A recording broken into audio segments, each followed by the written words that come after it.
इसको अगर 100 दफा कोई शख्स पढ़ ले, अच्छा। ला हौला वला कुव्वता इल्ला बिल्लाह, सही सही। लेकिन पढ़ना कैसे है? पढ़ना इस तरह नहीं है कि आप बस पढ़ते जाएं। ये है क्या? ला हौला वला कुव्वता इल्ला बिल्लाह असल में क्या है? हौल का माना भी कुव्वत है और कुव्वत का माना भी कुव्वत है। ला हौला वला कुव्वत, यूं कह लीजिए ना कोई इज्तिमाई ताकत, ना कोई इनफिरादी ताकत, इल्ला बिल्लाह, सिवाय अल्लाह के। या ना गुनाह छोड़ने की ताकत, ना नेकी करने की ताकत, सही। इल्ला बिल्लाह। यानी या तो एक को पॉजिटिव बना ले, एक को नेगेटिव बना ले, या एक को इज्तिमाई या एक को इनफिरादी। सही।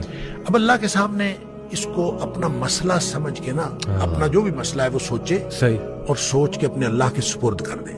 या अल्लाह, मेरी तो कोई ताकत नहीं, ना इनफिरादी ना इज्तिमाई, इल्ला बिल्लाह। हाँ, तू अता फरमाए ताकत तो हो सकती है।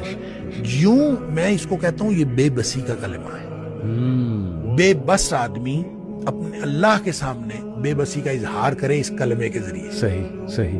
तो फिर ये नबी पाक सल्लल्लाहु अलैहि वसल्लम ने फरमाया, जिस शख्स ने कहा था ना मुझे वसवसे आते हैं जी, आपने फरमाया ला हौल वला कुव्वता इल्ला बिल्लाह पढ़ा कर, तेरे वसवसे भी खत्म हो जाएंगे और इसके अलावा अल्लाह ताला तेरे 100 मसले हल कर देगा। वाह वाह।